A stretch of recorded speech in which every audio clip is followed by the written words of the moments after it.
नहीं खाए खोआ मेवा नहीं मिसरी मलाई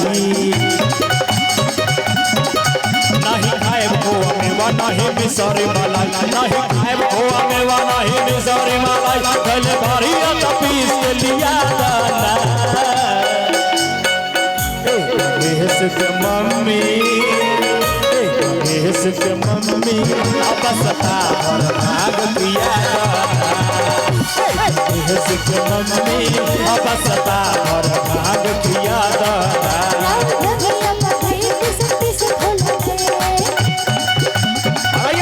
के साथ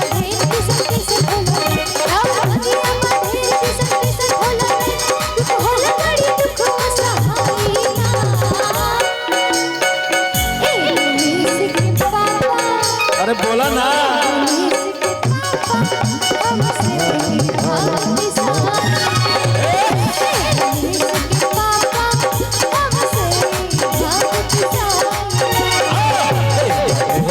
मम्मी अब सता भर किया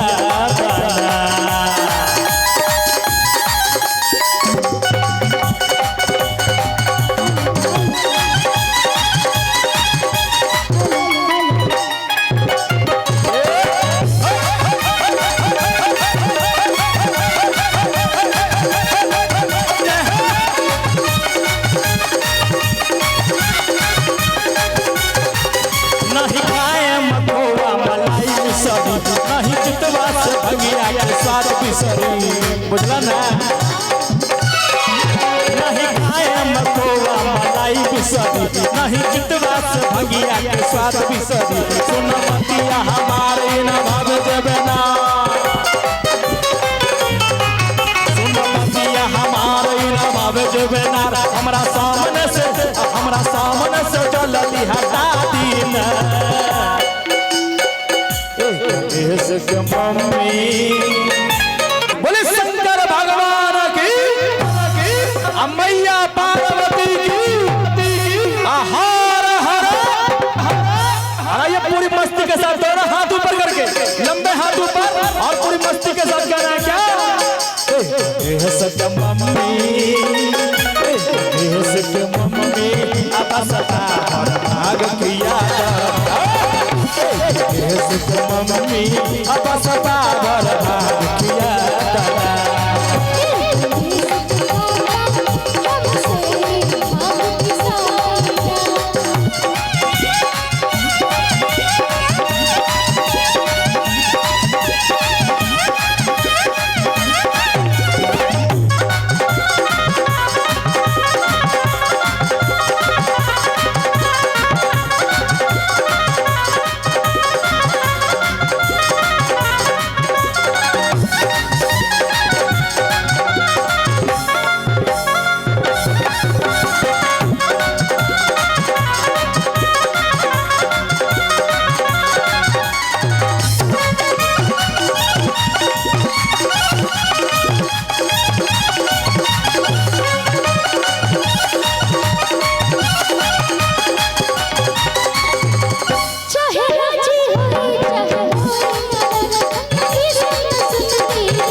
कि लाल कैले बा हो अखिया लाल कैले बा अरे लाल कैले बा हो अखिया लाल कैले बा ये गौरा देखा तो हर दुल्हा अखिया लाल कैले बा अखिया लाल कैले बा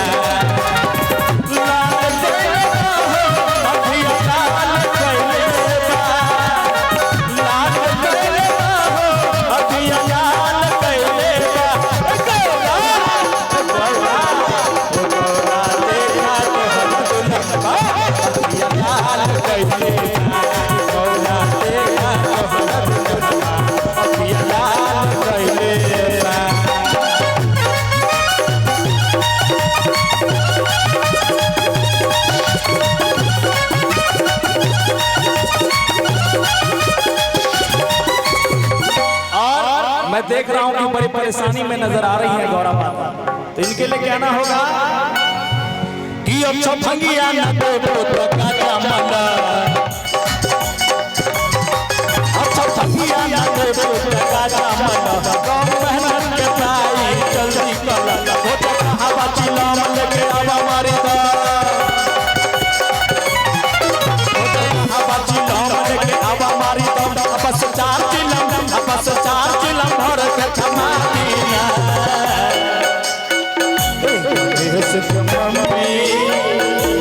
मम्मी अब सता भाग पिया मम्मी अब सता भाग पिया जी ना हमसे भंगिया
और गौरव जी आपके लिए कहना चाहेंगे, आप तो मैके निकलना चाह रही हैं, लेकिन आपके लिए कहना चाहूंगा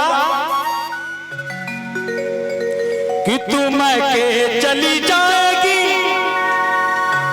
मैं तुझा ब्याह रचाऊंगा, मेरी तो बल्ले बल्ले है। हम तेरी सौतन लाऊंगा, अरे उससे भांग भी पिसवाऊंगा। और मजे की बात तो ये है, अब फिर से दुल्हा बन जाऊंगा। सोच समझ के बोलिएगा, क्योंकि अरे झूठ बोले विषधर काटे, कौले विषधर से डरियो। अब भांग किनको किनको चाहिए? दोनों हाथ लंबे उठा के, दोनों हाथ लंबे उठा के। अरे झूठ बोले विषधर काटे, कौले विषधर से डरियो। मैं तेरी सौतन लाऊंगा, तुम देखते रहियो। मैं तेरी सौतन लाऊंगा, तुम देखते रहियो।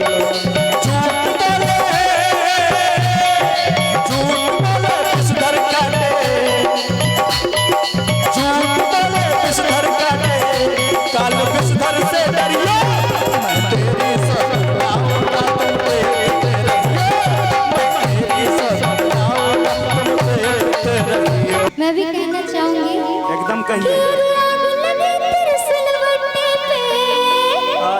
हमसे भंगिया ना पिसवाया, कि अरे आग लगे तेरे सिलवट्टे पे, हमसे भंगिया ना पिसवाया। और क्या मैं बाइक पे चली जाऊंगी, फिर से वही बात।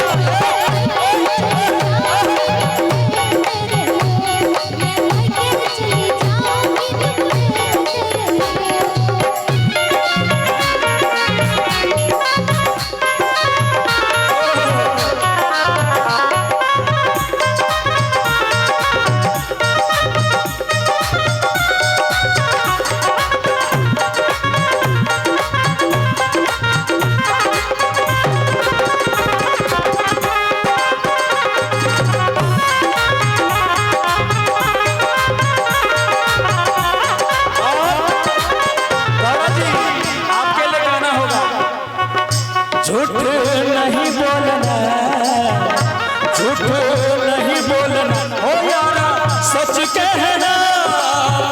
इस तरह प्यार है मेरा यार, है तेरे दिल में यार, तो झूठ ना बोलना। सच कहना, तोरा दिल ना तोड़ना।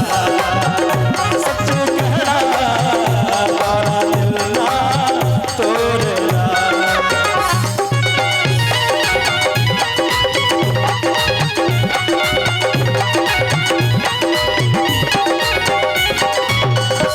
अच्छा किसी को लगता है कि मैं यहाँ पर झूठ बोल रही हूँ? लगता है नहीं ना? वो तो पता चलेगा आपको थोड़ी देर में। इस बात से तो मुझे आपसे नफरत हो गई। अच्छा, कहना चाहूँगी क्या? एकदम कहिए।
अच्छा अच्छा हमको मिक्सी ला दीजिए, तब हम फटाफट।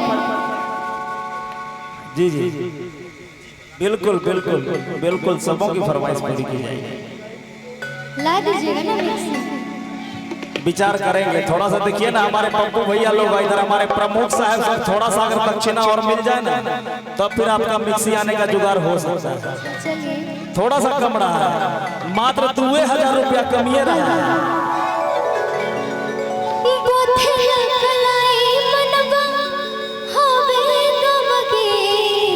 है देखिए हल्का सा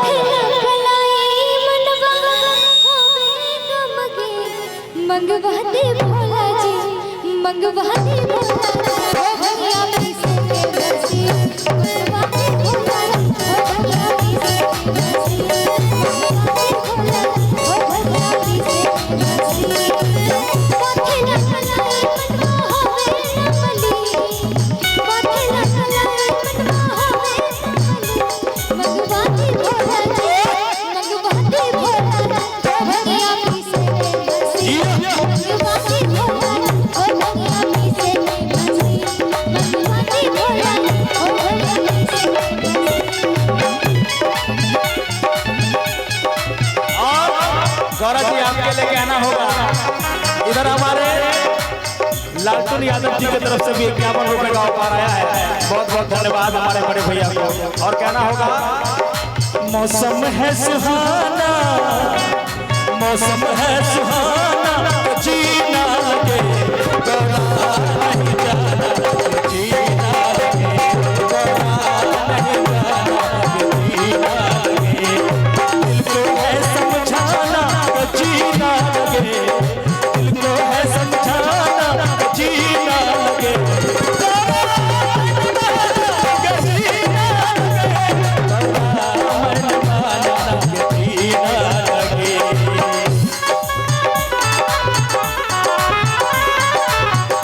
अच्छा चलिए मान ही जाते हैं। जिंदगी में तुझे पे लुटाऊंगी। आ गए एकदम लाइन पे आ गए, लाइन पे पहले आ गए। एकदम लाइन पे आ गए, समझ हम नहीं रहे पहले आ पाए। जिंदगी में तुझे पे लुटाऊंगी, मैं तुम्हें के भी तुझको चाहूंगी।